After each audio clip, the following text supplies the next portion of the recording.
All right, let's take a look at where we left off last time. I'll be really quick with this. This is going to be our last tutorial for this week. We can talk to our player here. We get the letter, and we'll do a week on animations where we kind of just animate objects. And let's see. And we come up here. What I'd like to do is have it where each quest giver can input their own picture inside of the quest. We have it already. So I have the two things open. I have a quest giver here, and we have the option of interacting with objects with each quest. But for now, what I'd like to do is for our each person has a portrait. So we'll do like a sprite here, and we'll call this character sprite. Let's make that lowercase.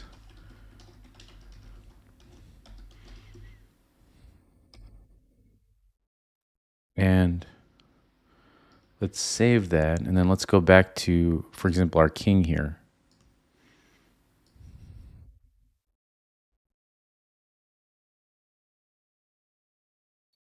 And now we have this character sprite image here. What I can do is go into my project, and I can just drop my mushroom king in there. And also, it should expand for my mushroom, my princess mushroom. So I'll grab girl mushroom, I'll drop it in there. Now, we're not actually setting it. All we did is created this public sprite, character sprite. And what I want to do is take this character sprite and I want to pass it into the show dialog because we have a dialog manager, and that dialog manager handles this. So if we go into our dialog manager here, we need to create a second parameter in our show dialog. And we're just going to make this a sprite. And we're going to call this, I'll just name it the same thing, character sprite. And what we need is access to this sprite here. So we need a public image of the type sprite. And we'll call this, character image. Maybe we have to make this of type image, actually, now that I think about it, because let's go to our dialog panel. Just bear with me for a second here. And this is an image. It's of type image, so we actually have to make this an image type. And we'll call that character image. And then we're getting an error because we need to import using Unity Engine.ui here. And what we're going to do in here is now we're going to say, I think it's character image dot image equals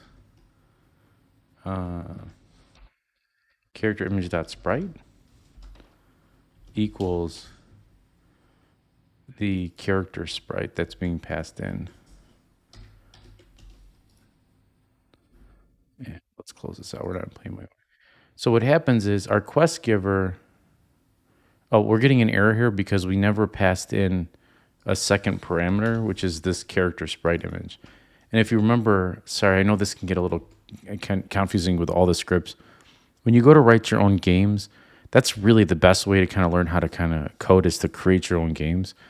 Really take that single responsibility principle, philosophy, theory, you hear it called different ways, to heart. And just kind of write very simple, small scripts for everything in the game, and then you'll get so much better. So what's happening?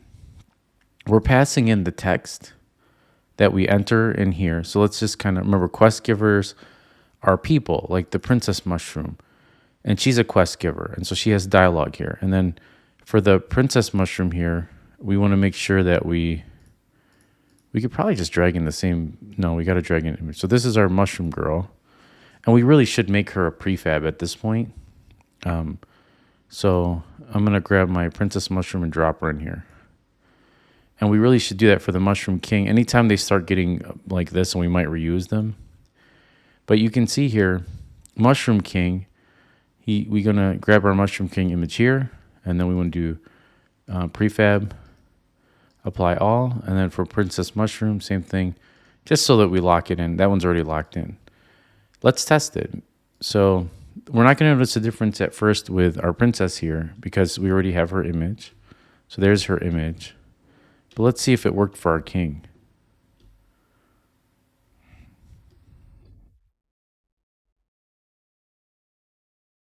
And it did not work for our king. And the reason is, here's our mushroom king, and here's our quest giver, and we have character sprite here, and we're passing that in.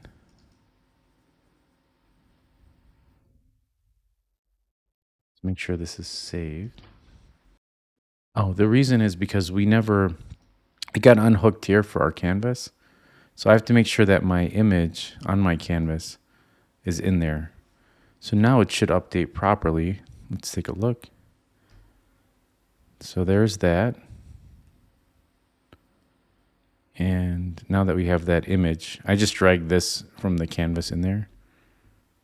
There's our king. He's a little smushed, but we can work on scaling and all that stuff later. But at least we know now that as we go through our different characters here, we have a dialogue system with an image that changes. And that's it. So we're really just kind of moved between these two.